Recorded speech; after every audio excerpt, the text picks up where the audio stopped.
whatever you have, you are in your country. But mind you that you people, some of your people is in my country. Some of your people is in my country. Some of your people is in America. Let your people that is in America and your people that is in another country. Let those people there, let the people of America treat them as you people treat me.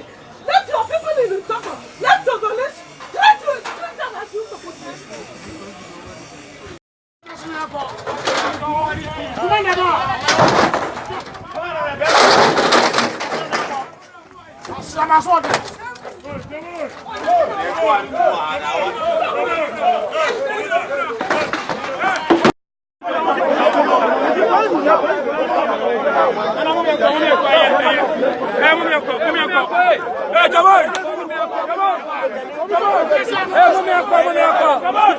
Akoye alatafu omuniyeti eni wo musuba omuniyeti kuruma yeah yo medase na menchia omerhene omusenti ye de wo ni se o man bie no a ope enipa bodofo asem bibie no ho wo wiase a ese enipa bodofo o man bie no ho wa bi ato ho se enipa bodofo emere ye nye ne sa enipa waji atum so ye enipa boni na edie na tenaye any prison yeah when I was watching entina ndemre bia no efiri yen sorry no kramo so we traditional setup tabo kura bi gidise na asori nye kese kura no we traditional setup near culture taking care of all these things in the paponi need here na yenenentra kubu okura yitwa wasu ufiri we Ghana ni no kurunum no oyan samone a itibi twa wasu kura na kurunum biom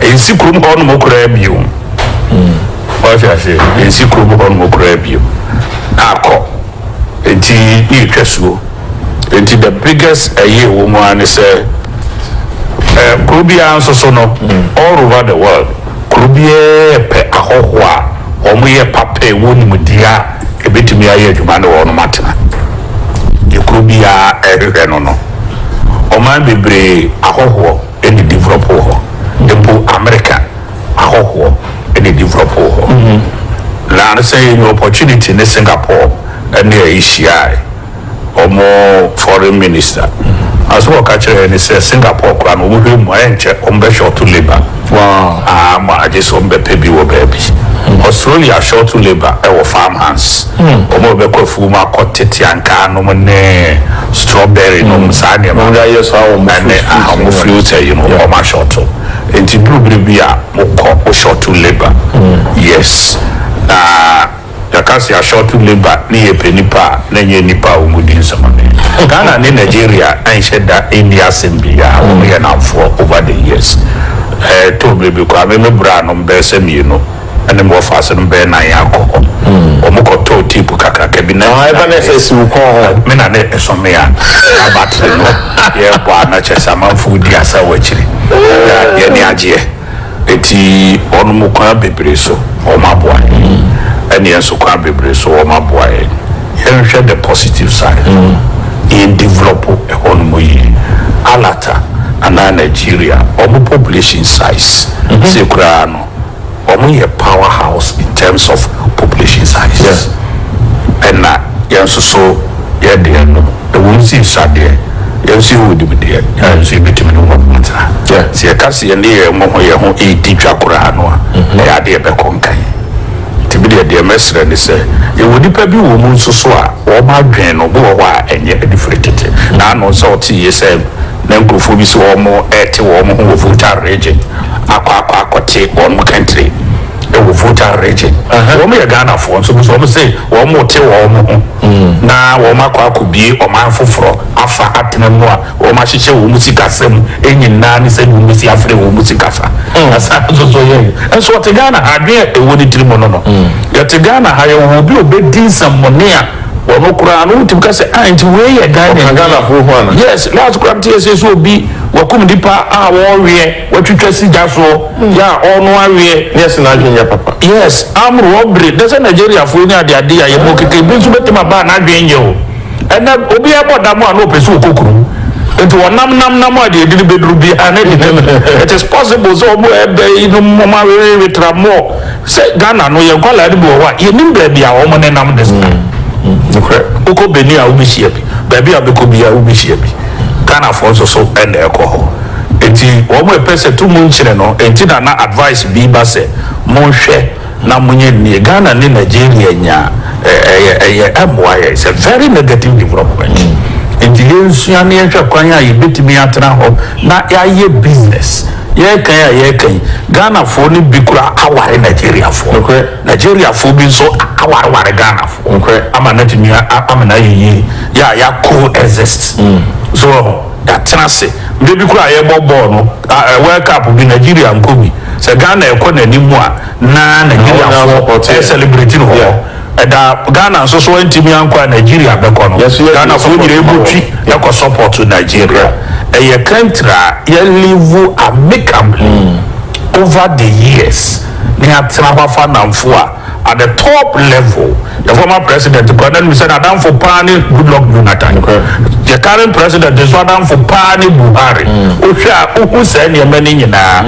And you're my bako. It's no way, getting way, never bar, who been so back and send no pesse. The problem for a person when to the toy and temu dear, Yenjira, Obi Jira, Muslim. This will be a cocassi be near Benaya. Cause your friend, near children say, hey, Bema, Obachera, our dear.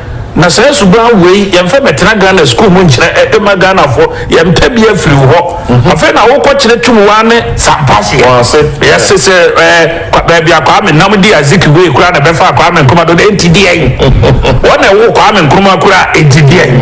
One I watch a come and Kuma 1, 2, 3, Papa Mataya, NTDA. Now we live in a system where a yes symbiotic form of living. And you're parasitic. Nigeria, Dema, na Ghana, so that is how we must live as brothers and sisters. Ghana, intimate in an isolated Robinson Crusoe Island, and yes, successful anywhere. Nigeria, so that here, and all other neighborhoods. Now we are Africans. You know, cocoa. Said the yato kese ni na ye kabum na koko ye hihye ne ma bi se e betimi kura e be processing ama bonnet ni e penda ye nyina ye tuma trans ya dwen hunu se o manya koko mu produce be se 65% na ewiase ton koko e be 100 billion na mo nko ade mu nya kura ye below 10 billion 2 countries na mo koya na mo bai hwe Juma ya faso ne kwan ya ye be faso ne ye mani no ena eka ye territorial waters e ho Togo na no ya ye documents bi e ho a beautiful ye kire se bi kura ye na oil bi ne kopie ba bi a ye be hye na dia ye kokunto kwate se Bakassi Peninsula ye nyina ye be hye ne ye ho atoye na wo yiye no yiye be o man ye yo eye emblock one country to me ye emane yes yes it who ye no Japan ye no esai country si bebre e say jemre kutu yare ana nkonkon wa be fie o ti ase ye che enti ye yo no esai Japan pick ye pe na move na ko Taiwan na Singapore sia na China pick on a bigger scale na fe ko Vietnam afe na ko Myanmar na ko those countries afe Indonesia so pick Philippines Malaysia one more pick look at regional development Asia Tigers Korea no we so go to no ko no north no they may be basa they want to pull the north along they are all here. We are saying a collaboration. The Papa couldn't be trusted in ye. What you say? We are saying, I just say, well, one was a wise so little. what you say ana say wa bodam ana wawu these are two situations here say wa isolate ho so wo modam na wu ya associating with people is key yeah what you say just wa bodam epo wo bo ewo no ntidi ekosiesie wo mo tetatara ho no eno kura bo wo mo ye say samanfo crep wo no do na nya ni e kan Nigeria for do so do Nigeria for do of course yes when we manage them well me nya sure say Nigeria ni o wa ha di Nigeria choba Ghana choba no jikre Ghana nsuo no onom what you say your productivity kura e cost wa enko mo kura me fanko omukuru mu no mo nkoto na say one Nigerian chobas wa ebi wa ha no mo de Ghana ni na be ye adwuma wo wo beto to ne ma ingredients bi be free Ghana ma ko Nigeria choba ni bia ye local drinks ya ye ne hey e na gusu a wo mo ye Nigeria fo a wo de ju wo mani dia ho Ghanaian na eboa Ghana you be register gross domestic product no e wo man Ghana growth no be happen e wo man Ghana so what you say okoton kura na ye dollars ya what the baba the incidence of the dollar obe situating wa am e ho ato even so the naira kura ba is still a foreign currency and it will be situated in Ghana nti bu mi manage ya hu yi na ye mboa na ya nkope asem a me ye keka ne saa no won hwe adakoro na ji wom na wom matibia trade of course yes ehwene ne wo no montena what you say wo yire wo kakre bi ubefem countries bebre kan no mo teachers Lesotho Swaziland even South Africa itself and Botswana Namibia on prepare teachers in Africa Nigeria don't prepare teachers in Africa opem setamo ono so ye ne ono nyabi etom de bi kura no na wo ko Ghana blaster team no kura na ye bunya na kayo de no mo ne o labo de no that type of people ono mo fifiri ha no mo ne nyina e fira lata aba ha sabra o mo di ball ma ya nso ye ne jire so eni nyina ya de ya de tiri wi ase de bob brianti mimi anu mo a me media no ya na obi person o to tension bi no dia be wuro we Ghana as usual in most cases here say that ne ba those will be of politics here no dia be wuro until that is it here that timba politically polarized system you papa kunya ne on fact clear conscience and rational thinking and no ko down politics mo person Nigeria is for is mo na ko fa mo ba yes your person Nigeria for is say mo person na kidnapping number dey say yes your person kidnapping number ta kotokwane house ye bopanet ye person sa ne ma ne ma ni wi na be babra bom ade ye serious and na ye kan America for pa America na o sa ye pam nipa no enya bone for ne ye pam wo mo apapa for nso so o mo kwan mo ko America akoko tena ho ebo bra ye papa yes a foreign direct investment we must learn to live together na Nigeria for so e ba ha no control is very important that is why I'm praying ye nyina ni abrese ye the national identification ni ba mo hwe obi enko who separate him from those obi ko obetena ofie illegal class odo obi betena ofie emereko a will go through the processes it is away ho na ba ha through our digitization you be one say utifie we it BBA we can easily track your movement what you say uko country bia me bubo bodi but that is what they are doing omo the chip okrese dipa scheme ye wo wade abia chip into to track it bia to track bia won ti kidnap bia eni bia ya say ya kidnap na oni baabi what you say omo ya kidnap pa e na mo tracking no device no car no wo ya link ya baabi ya omo duru ha e be so ni abehu baabi a wo men ka say mvembe wura Ghana ni na ma ka say siwa for kofa say after goes on no mo akra na mba welcome this beautiful idea technology kono ye nya this uko India na wo mo repu ma no ya mo the chip ni bi asjeje oh so as America dey anklet be 29 ya tumi track baabi a wo di ono udira yi na o sa ko ba foforo ho a na be wo the phone so oh I see yakwa bone mo hwe ni yi enu bi na wo se ye dem I see na Nigeria for so mo so ma ba mo compound mo ho mo aye wo mo a enye ehye ba bi etrambo cocaine wi ye plan sa ne ma we so ye nyire free ho we read Nigeria ni report bi Abubakar ne ade no almost say Nigeria no kidnapping no be their hobby any business yeah big business and wo mu nim say their kidnapping na you know country bit say Canada o kidnap Canada ni a ubetimi anya between 250,000 to about 1.5 million dollars. Wow. It about translated to instant billionaire. Canada and countries be are specializing in negotiations with kidnappers. Canada will be. Wow. I said, bro, which I know I am mobile. When you cry Canada for buy, you will negotiate. Actually, yeah, or naked kidnappers and will negotiate what price, and it is the state that pays. And your family individual, and the family, and which Canada near, and here is said near the state will pay for that ransom. What is here? And the America born for be I am more there. And the Canada, Singapore, Norway, Switzerland, Finland, Sweden. These are countries. Australia. What was in the city?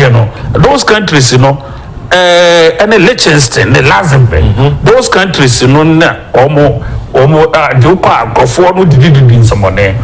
America and Israel, we face good for good.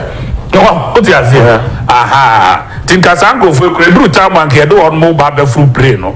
Maybe no more exchange combat. They make sure they destroy them. Yeah. No magic or no crop and table rate. Yeah, a see where India me pencil.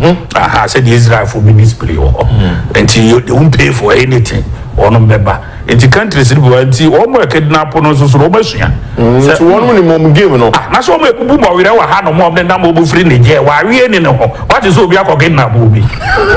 Niger for says Sikawa Quanchaya, Pala and Kokonkoi, Ya woman number one boom three. What is Obia? Why we in no? When it's a talking Napo, Mana Comuna money. Onokura record sokura eni so wo country so nimti wo mo hwehwe so wo mo hwehwe nti no na ye professionals can be. This is a very complex business a man for hwe na nti ye hwe so na wo man ko 40 efie mu edi bone ya wo koba hu de wo ye no nam na fo tuatua na so ho na ohwe na nimu a ehu na said the movement highly suspicious. No one crofo read them koba. No one ya Ghana ni so ya Ghana ni mpa. Possible said near maybe what so to be tracking. Okay. Now to me cast and crofo we and then nam idea. Minimum dear warm ye. Oh, my own Ghana ya the near media grow over the years. Obi di bonia and I will be better if you Sikano ye penwano more. We have been poisoned by that money mentality. Yeah. It is a saying rational behavior could say. Obi mind say any pano and a criminal way say no type no. Sikawa no ho. And the prime area could be Obeje. Ama wonso and I'm saying here won't ya wo pesika die wu se he na ade ko nti wo beje abonefo nyina atena wo man mu no wo nso beje aban no koka e wo betuma no aduane obi akonya ne bibia wo be han ne dan no de adidie reso wo betuma no aduane na enema ye basa enti yenso yenhwe ne ye bra no ye mo ne yie ne protect oman bie no uko Israel untimi mfa Israel flag and send who came as a foreigner. Oh really? You can't do that. Huh? You can't do that. Oko country be as well. United Arab Emirates. Akwabi ko no moko ko share jersey of Qatar or moyeno.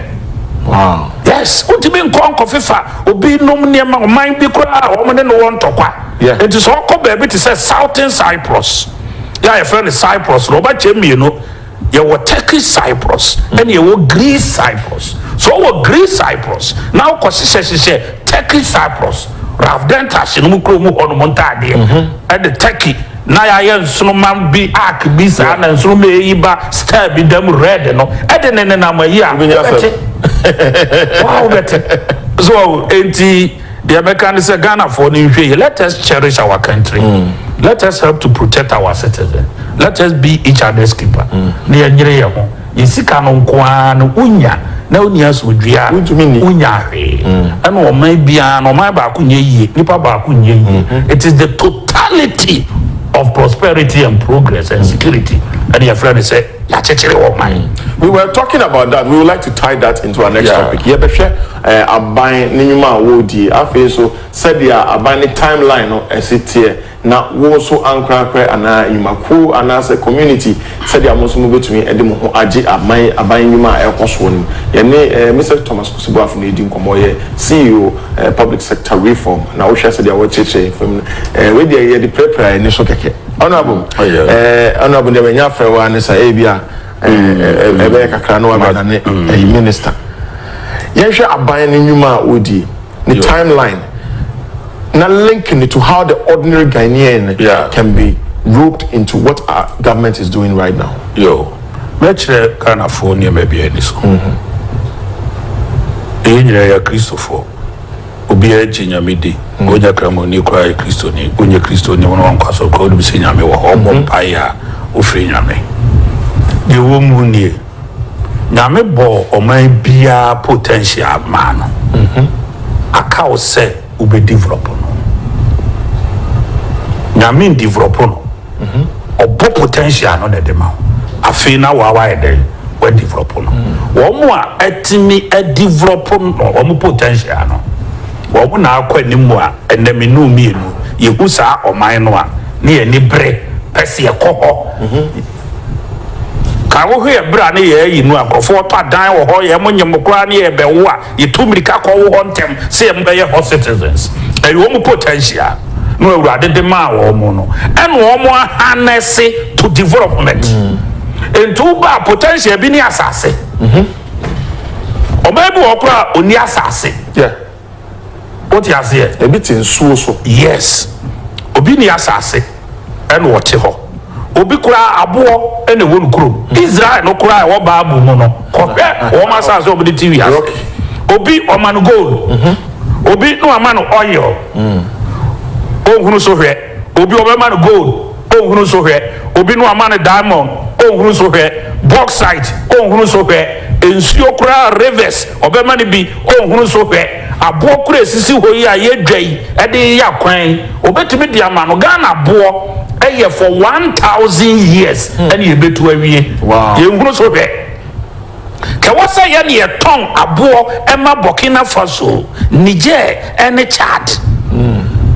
yenim dia ye de ye ene epoma ho ye ko dwiridwiri kakra bia de de sisi da abo na epoma ho no nya dan we no mo enko aho abo emfi apem abo ne sisi wo sa no ye wo se harness ni ye di potential ene ya tena ho ena tamo ye nya independence e ba no 62 years down the lane. I must be honest politically microphobic achievement ayaye but we have potential no ayewo the urade de ma yen any development pa menua ye di agro che yakaya comfort zone ho ne science. We have been very lazy when it comes to the conversion of the natural resources to something productive. Yeah, bema mpuntu oni ni ye yonaba no obi eba asane nan kana ne nsenka no otete ho. And we glorify happy accidents. Happy accidents? Yes, happy accidents. Officer achievement. Oh, when you oil, yeah, let us pray. Nyamia tell oil. You need to dear be answered the oil, no, A or B. You see a too good or bossy, and no. So we say too good in India, no. You see, you will go to a bem and check near Marco Seno, near the real son and Marqua. Near says you know, yes, your friend Galam say, who can stop on why is a buoy, yamping my own seno. Me too, me good. Yeah, me a boy, me miss me, dear Kakra, me too. And now all about the team and no Biane. These are happy accidents. You were holding Seattle.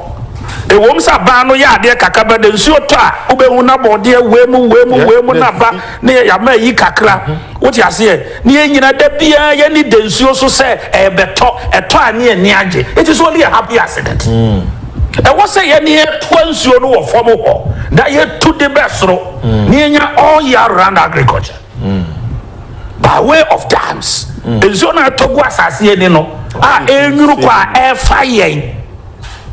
Omanya wasay was nsuo to yiri fa wasay uko Tamara set ya baby e for Tamara set na Niger no type one na mu omo efe from ko Libya make mu nim 3 years na nsuo ntoda sir nsuo timito the last rainfall occurred in July no September 2017 wow nsuo no pa omo harvested.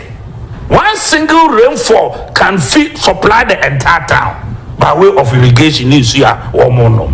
One more receptors. Any idea of the chins you know are eternal. Some said, well, my class, I was in Zua family. You don't have technology. Uninimudia. What you say? They said the technology in Nimudia Buono. Ka kona cho maybe to say Ghana no see here no. Ka utimuni preso bo bia ma be wa. Honorable Nisa Sani there, yeah, shall say, never shall say free top. That is it, I'm so beyond. Mamma,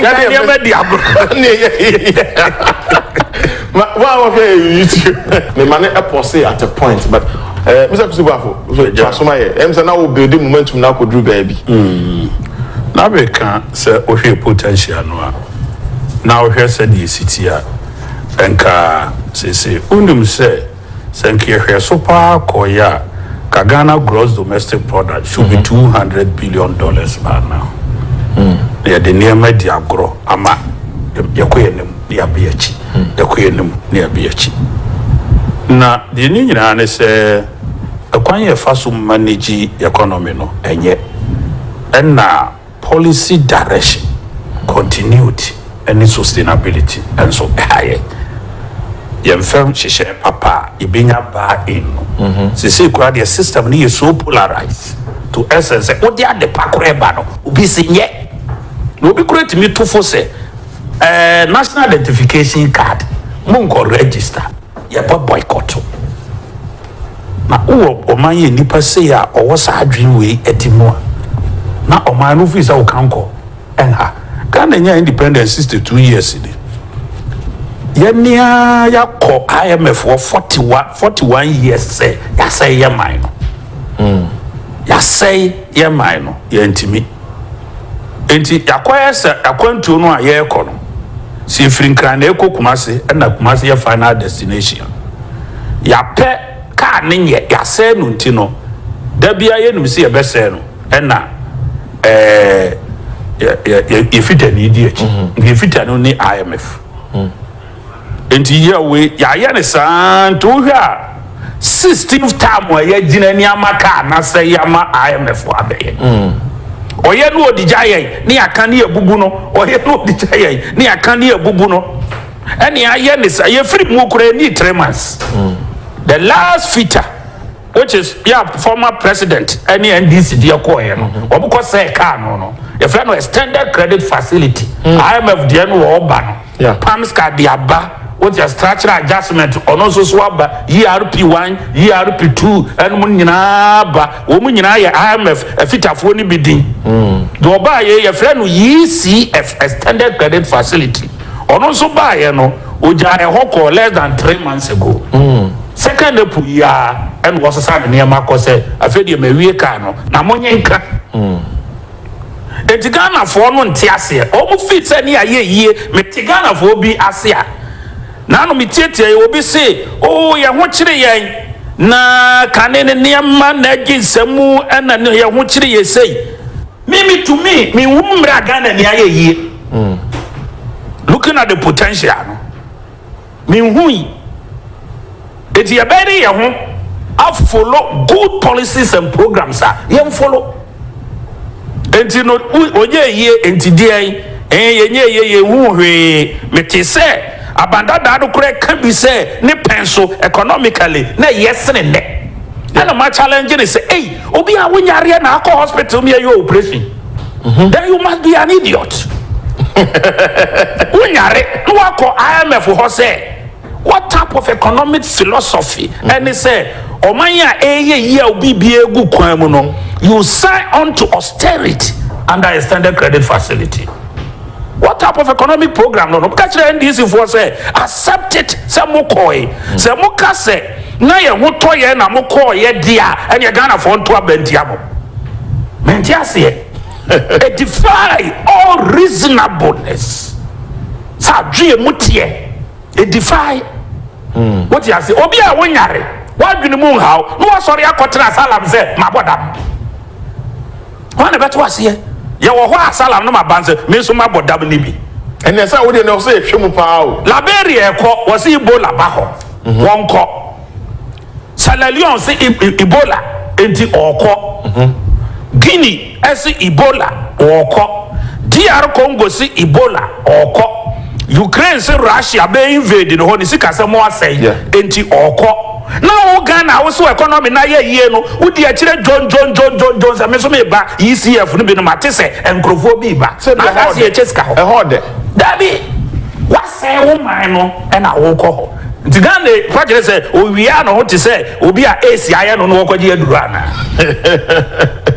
no what te say chale mo ma mi face na me ve mewura ha me ve nyuma aduru nkono na Ghana yare obi obeka se na ne me kọ ye bia no oboa etimeti former president kikana makwan ya me yiye e de mi project ya me ye usika we usa homa e wo ka akwam na dia paso otwa mu anu ayi kwan ka 2 months ta mema na nado anenam Ghana atwa nhomam akosi tire sesa na ye di yi kwan ya wo de bosome atwa nhomam 8.8 billion sa na ye di yi kwan etu obi wo ho a o ya nya hwe enti de meka no in a country like Ghana yeah, what direction? Obia, yeah, what direction? Yeah, what destination? The current government is showing direction to the destination. Baby, you say you do destination, oh. Baby, free say you took one free crying. Akukumase. Baby, free cry say you drew Kumase 2.5 years. You drew that year, yo. Yeah, Ghana beyond it. Ghana beyond aid is a destination. This is a programs. Now do you do the destination? That's why I work on half for. Now in the future, no shall see a co school. No shall say no shall see now better than I said the two who be host to. We go through number of processes. Processes in Ibiwa. Ebi nsusu be yetia. Enti ye kono. Obi ebenya ne de nkakran so person wo test aban papa wo wiase a.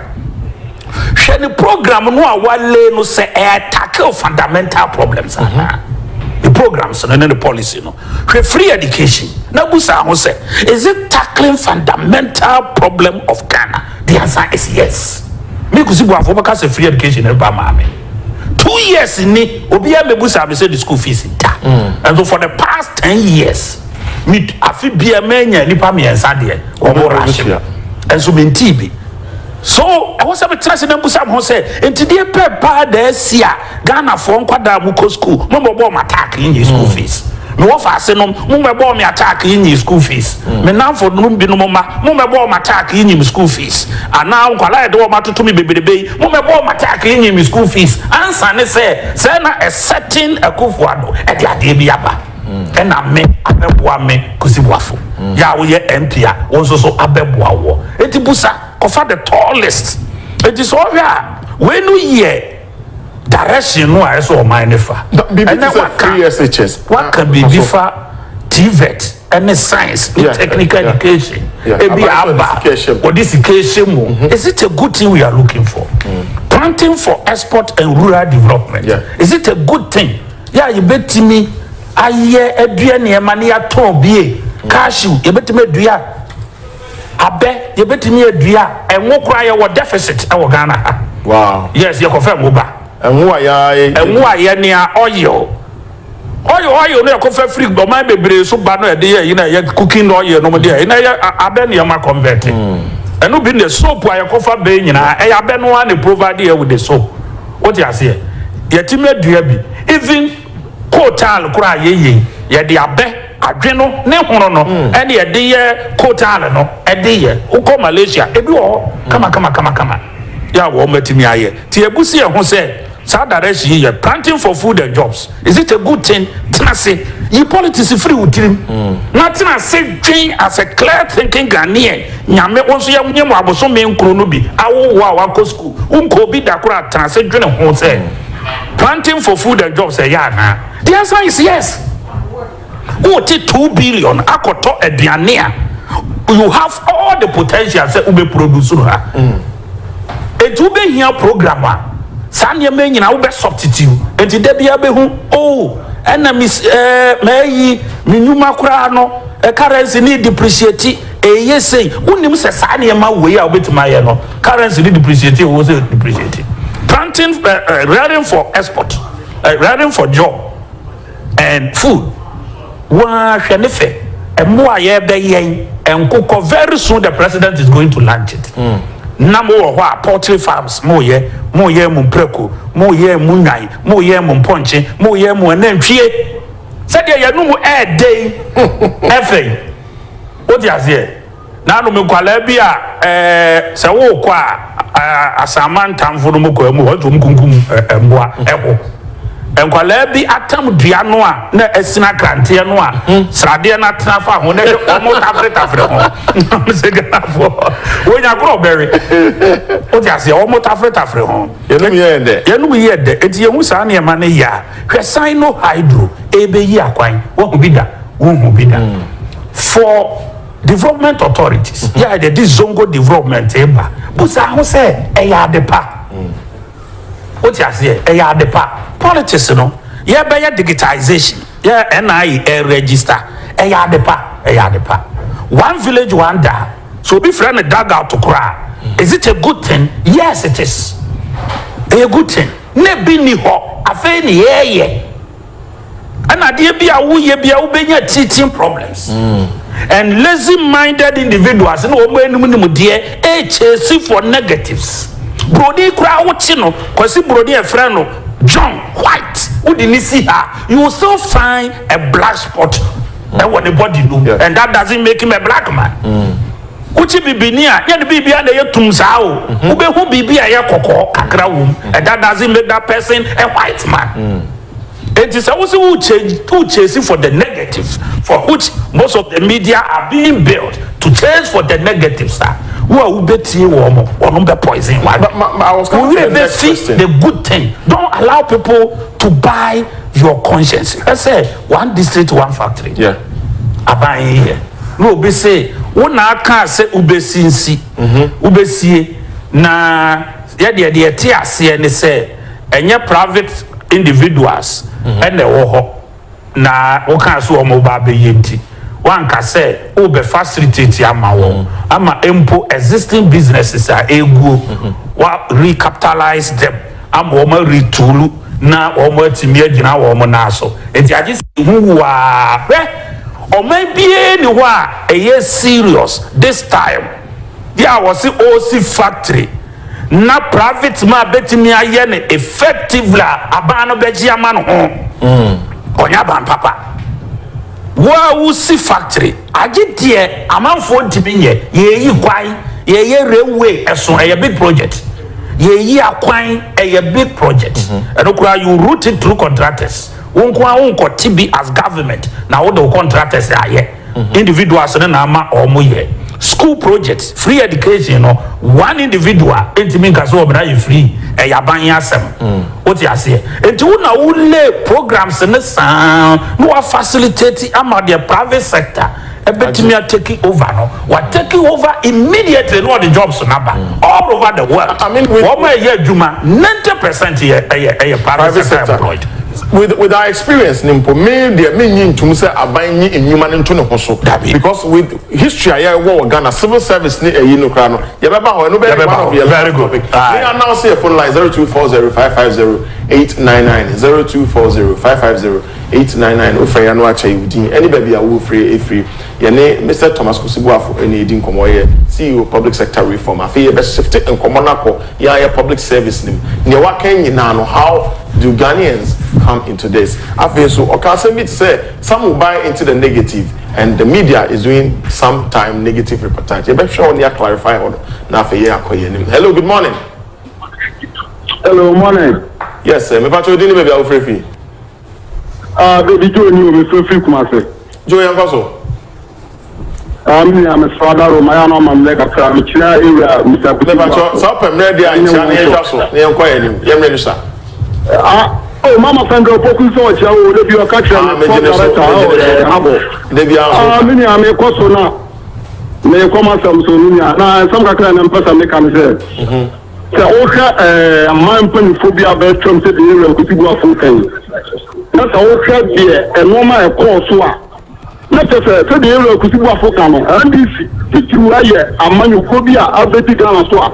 Abeti a high papa me kai se Lewura akufo eya nkan ni kuma se kwan amua opai sumpam ho nyina minia amua ni kuwa sa ma amua nkura fu esufu ya ma edua kwa no chopa apai de boda so kwa de abonda hungo so ti afie edu o man pani fon bi baba ye se ye fe ma ya o man be ko nanim a na ebu so baba be sen so eponifo baba be ye se na ni se abano ma be sen ampi baba ye se na ni se baba be sen ranti na me kanti Mr. Kusibu afasam so say ni sam na o ka say MPP na free so no strike Ghana for say omo na mo tanti piachrom to man ye so da be ya o man e be ko na limu na fa so be ba di MPP for be so mo yalo so na mi nya me ka asem bi a chiro e san tro fura so ya na okay uri mbidi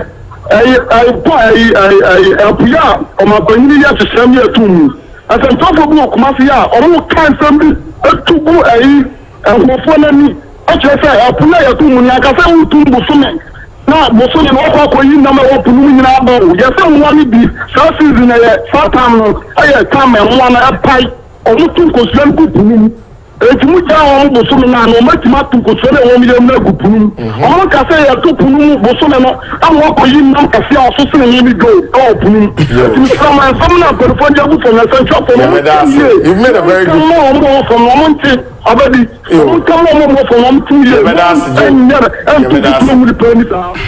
you've made a very educative point. Joe, I'm very impressed today.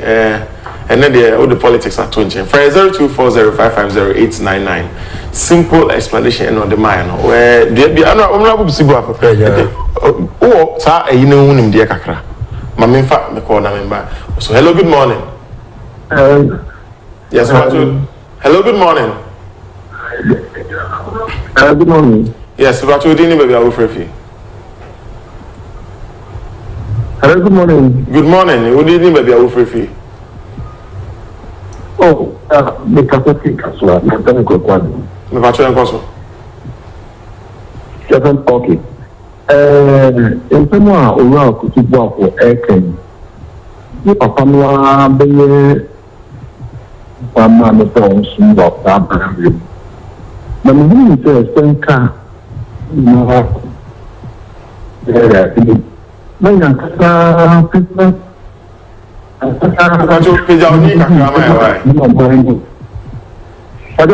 Pijani kakramae. Okay. I'm saying let's say the Kusuba from MP. Now, in some more kind of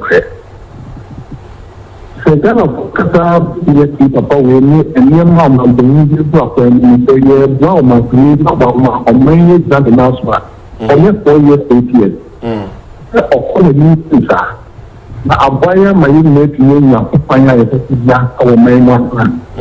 You can't do any of the more margin. The question only do my name. I also can't do your uncle who are now by any money. Well, Makuku, myself, would do the idea, Makuku report. We put it up on hours. Principle 6 hours a minimum to about how they recruit and where they get some of their documents from. And all my 6 hours later, maybe if you want to go. One day, I'm some information. I think it's state agencies, so some of my own break now, almost the information about meeting up. I very do have information from Yes. Well, you better say. What information? Okay, nothing. Okay, you better say 0240550899 0240550899. Also free na chair wadjin. Who free a chair? We didn't any baby a who free. Hello, good morning. Okay. Honorable Kusubu, number 7 Bissau. At the end, now be pedo negativity in all that you have spelled out. One district, one factory, 3 SHS, one dam, one village, and on and on and on and on. At the end, now, some who came in will be a all kind of negation of this whole thing, and why the media? Almost say you very serious national consensus. The friend buy-in. Buy-in unyemai. Okay. Because of the polarized nature of our politics. Politics is so, and now, to be honest with you, and I must be frank, and Kofobinumwa, woman your quine, who could the political landscape using the media. And the media and a special purpose vehicle. Young Kofo person they achieve or more political interests. And the or minor. A young Kofobi or more serious political inclination. No, I say, or your private mind. Your money be. No, could be. Politicians no ado omo num enso so akwa bi and we omo use no as an arrowhead and say wonni mu a obegye di say either the as a media need discuss national discourse enya no kore eye obi personal interest to get to power no the pen ho enya ana o de hwehwe de o hwehwe entu behwe no say media ebe ye owned by two kura no a kakra bi na hu se omu discuss and ye maybe a national interest obi kura fatoro ho se kohwehwe negative na fabra what you say kohwehwe negative now I know son or discuss here wouldn't it bring the authorities attention to that negative part no say they all can say broni bia no tutum kakra kan na mpenifo so aye ho adwuma o play you know any advice ro o play no say or they say they could be just say onyade enya so wo hu semfom so we wa ha na correct David Mate my main call phone line so hello good morning good morning to say nyame ado me pacho di ni baby awo frefi but your friend is said Jedumi Kasefri agora for mine set yen so okay nyame nim Mr. Kusibuafo wo ya de pa na de me ka kire wa ne se onya me hwe so e ze no kura na wo ka no wo ye Ghana for atamfo Ghana ye kan kura e na krati for no amo aba no wo gumu ho ni mu ase enye ye no amo ye no ye flatamfo kura ye nye sa e ti Ghana krati for mo hwe mo abra mo yi ente sa na mo amo ye na ye ne timu anu mo me brebia eno me ne be sra mabo mo ni nyame adwuma yeah that's it hey asomini 0240550899 0240550899 no freya no ache udin ani bia wo free fini edi nkomo ene Mr. Kusuba SPF yanko public sector reform so civil servant me there trust you me make I supi me nyin ni say e wo sa ban e de ne ho gi enwuma creation bia mu bio. So by facilitating and any private businessmen no my fine because the history of civil service e ukromo wakwe CEO civil public sector reform member will be pick one last call na fe mama usa time need we your topic in there. Hello good morning. Hello. Yes, we patch on my TV the volume name from why. Hello. Hello. Me patch turn down the volume on your TV set please. Good morning. Good morning. Good morning. Hello. Good morning. Yes, good morning. Good morning. Good morning. Your name and where you're calling from? Me patron your friend me. Kwesi answer me free Tamale. Okay, your question. Me say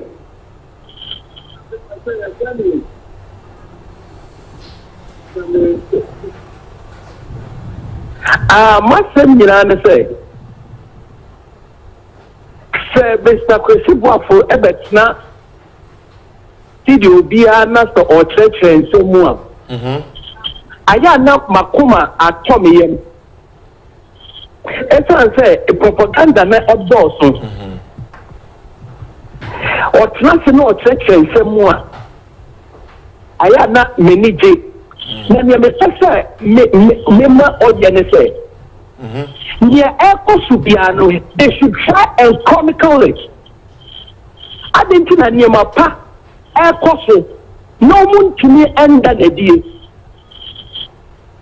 I didn't know what say about that because your friend says, almost kata.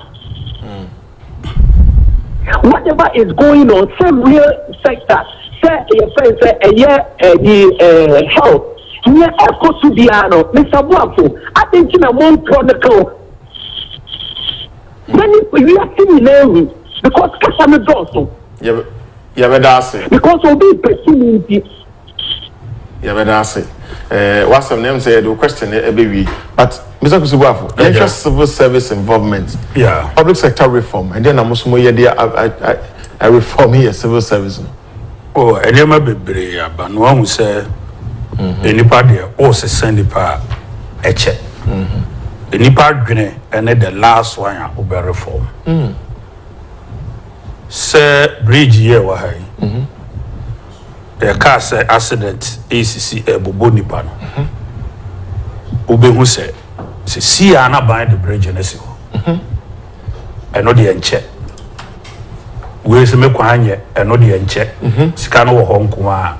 Ne nipa dwen nko a na sika kure wo ho na wo reform a obere. Enti se kura no wo ma wie no. Ube hu say obi nso so e kwan no mo still a obesa akokro so. One that so cross bridge na say am cross. E ho an cross. Enti nipa dwen de nipa wa wo betimi asese nipa dwen tempa na mo animu ye no. Yesu Kristo kura no onim. Emfiem yense ni nyina de no wo mo ekodi die ni nka ho. Miracle no wo makodi pa no are mpata no wo na America. Ene e da bia benya mo aduane wo ho nko a.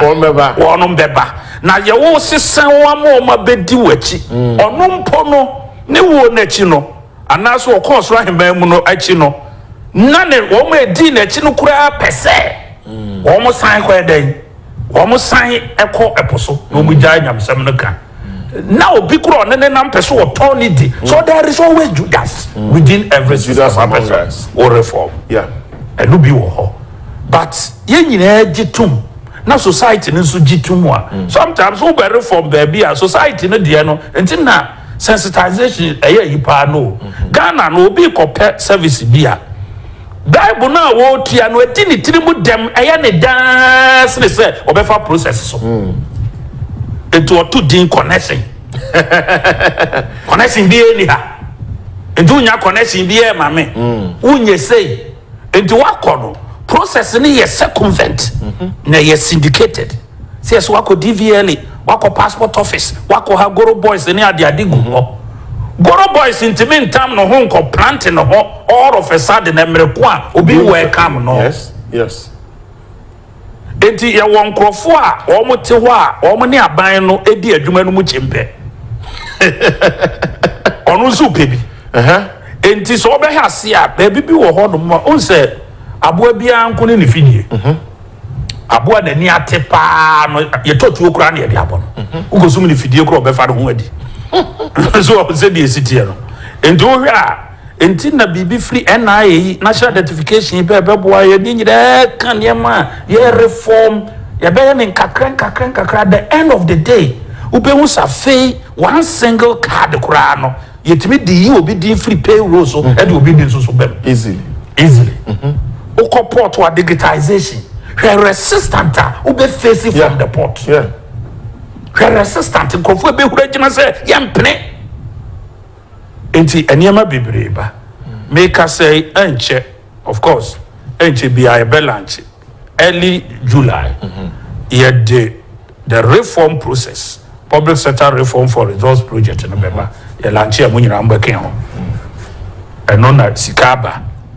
Ya DVLA was a sesamo na munyina ya chire process birth and death was a sesamo da me catch le say Ghana ya duru bra was a digitized cemetery na okay so we for kra mo be digitize yes asase bi aban be digitize na asase obe digitize no archival system corruption because especially judgment debt payment ye fa niema ho documents are twetwe free mu emeyira ema ban lose cheaply ownership of properties nti aban sase I can put it on record nkofo awie fa aje free abansem ya wo ma wiaban sase say your forest reserve say wo kroma ye DC dan private developers any go bia ko naivo ye wia ma wia ya be ko nipa chocho rete ho ya wo ma di san so ni nyine nipa na man some ndidi enzamoni ba etu be hu say ye pese ye digitize no ni ye na abefo kwa so no eti na president ya send warning president warns digital fraudsters who call the pillar 6 of our strategy a digitization of the entire economic system and social processes in Ghana. My entire last caller and statement in firm. When you know, how are you making it the public aware with public education and our public sensitization exercise? Yeah, Beba, your influence because all the 16 regions. Yeah, best set it you baby. Yeah, client service and yeah, into ko baby service ya wo mu deliver no timelines baby eso ko hunu ni nyina ebo ho uko na problem bia wo hwa wo baby a ofreko ni nyina ye be activity no ni ahwe and na most of the places ya eyesikatria no ye mpese kwa banane ene kwa banane enim hia there be ho na de bone ne ba no ene no so ne ye mpese no so ne ye mpe ene de ye kosoro be from ye be ye enti na make us reform reform se uchiri edimba untimi nyo man yi obi a won comfort zone no correct kado obi a peka bia kado opedi se osifie ni entwinu nwi ya na mkwaso ka ship bia peni se ote habo no won koni nam ya dok esi ho ogina ho a efe but that is not the place ya ma no enti leader bia se wo ba wo hwe na Ghana ha no informal processes any baby and crofo fedidie na doso ye jai wo man na jeje mu enti we wo be ye no wo mo e de politics ebebem importers afedi ye say ye digitize eniema we say Ghana for and landlord yes obi betena ufie kura hwe ne ID and crofo de be politics. Some people has become dangerous idiots in politics enti wo mo reason about this country omu reason o man ade papa bi bebe bi o bebogu wa ma hu ane honhom nyaaye no utua free education kura ma ne ba obeka kire wo se enye so sometimes I was say ignore this idiots in perpetuity now focus on the right thing ebebo ada chinchiriba na nwere sa ni pedipa bi hu se esumasi ebesunti o man ya wo se nsuo utimi tenasika se ye say nsuo na ye right thing to do utimi twenue nyina etugu etwafa ekotonton by heart wo say it is the right thing to do wo dey buy contract ma utimi ma ne boom wo say the right thing to do wo kotena baby usimi ye goro boys na dey a ne boy be 50 Ghana wo dey adu obi 1000 Ghana wo say it is the right thing e wo say me na mama me kwan ma me ye to me catch all discerning Ghanaians clear thinking Ghanaian and Chima dream wo mutirim to say president. This president is not building a reservoir, he is building a river. Reservoir and will be the president biba or build a reservoir. One in a bush one small enclave. Utimi time o major padie nyina de ma wa dam no and one in a bush afo ni dem and they cool no one more off. Na mo amuti a chire nyina su kom de mo na mutete chire na musu. President we there or my flow it is a river pra and namaneni na musa no obi asebia no moa no akwakupi baby what you say sa nsuo ya ye huru wo ayi any number baby san na be supply and cramfo issue this is what the president is doing free education ben na san be bia kopie donkoto ya metwa as adroba passing kede Niami Kromu Subua. Amakola wate when Yachimota ni biako. This is a president who is operating like a fresh river. Nadi awa dam no was a reservoir say. And they said, Odo hobe fremina sadu frekuntu ofa. And one of the cherished viewers or say greedy idiots okay, who you to tell me. And or say or no so or say dangerous idiots indeed. I'm a share live. I'm not Mr. Kusubuafo. You be share next Wednesday. Matse. So your viewers this Wednesday in the Enfamao. But most of the main kind of messages like akra na ye fancy. I am say we say George Akwa, King George from SA. Lovely Mr. Kusibuafo. I wish to meet you when I come in Ghana. Okay, I will make sure you can reach him on our same line. After we say, Amwako Kwame Emmanuel, Mr. Abedi, you didn't read my post. Okay, I did. Which one again? You sent another one. Okay, also, good morning. I'm watching you live from Germany, Hamburg. Honorable Kusibuafo, good morning and God bless you. I went, we say Ice TV. I'm Clinton from Agboba. Please, I want to know if the visa with Jamaica coming on, or it's next month, so you can actually prepare for it. Alex, Jesse, I am watching you live from Lebanon. It's a rocky and mountainous country, but they harvest rainwater for farm irrigation. So that's a confirmation of what we're doing. Today is your birthday, Emmanuel Bediako, or your programs department, and then your birthday, Auntie Biba Emmanuel, Nyamisha or non-true them. Obia oyemre eboa ye hwe ye bia beda wase and I feel more especially musa mumre choy. I wish I can read all the messages, but unfortunately your time enti meja na ha. Next week Wednesday ye ne Mr. Kusibuafo ebeto aso. Trust me, ebeto aso efi baby owie ye na o say dangerous idiots.